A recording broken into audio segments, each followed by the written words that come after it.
They'll learn how to, what this is about and what they should do and what they shouldn't do.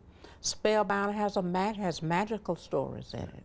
Spellbound has stories that dealing with problems and adversities that children have to deal with on a day-to-day basis, the struggles that they have to encounter, things that they can do nothing about. And they learn how to use the process of communicating with others, such as in one story about a little boy and a mom was had an illness, a drug problem, and they were afraid to say anything about it. Well, they were suffering.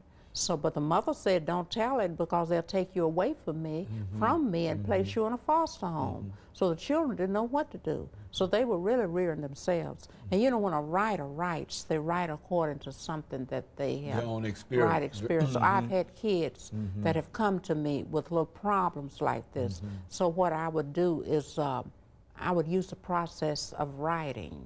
So everybody had a journal, and this is the way this story ends. The teacher gave the children a journal, so they would write down their wants and their wishes and their sad moments and everything that they wanted to in their journal.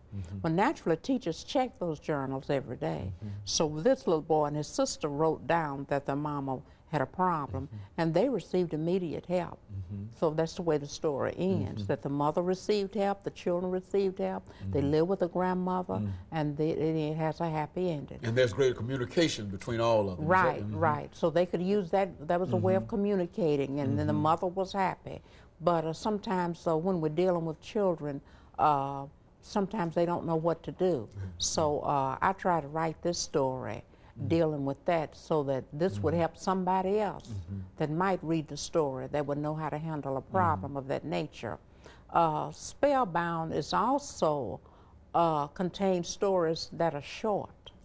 You know, and then I'm thinking of the reluctant reader. Okay. Because a reluctant reader, you know, kids, when they reach about 1st or 2nd grade, and if they can read, you know, they say, I want a chapter book, Miss Williams.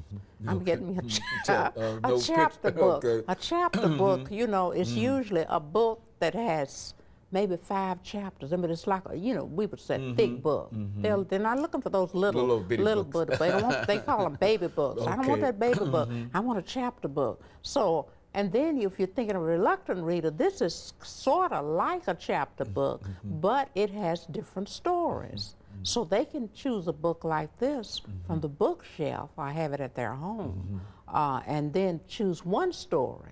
So if the teachers, and I'm trying to get this book incorporated in the school system. Good, okay. So if the teachers use this as a supplementary book, then when she brings her little children around her in the circle, and then she calls on a child that may have a reading problem, then he can choose a short story and go right through it without having to stumble and, you know, and the kids trying to punch him and tell him. And that builds up confidence. Yeah, that builds up confidence. And plus they remember what they're reading because everything in there is really high interest information. One is about a 15-year-old that received her driver's permit, license or permit, I think it was permit, and she was not supposed to go in a car. So see a child, an adult would read that.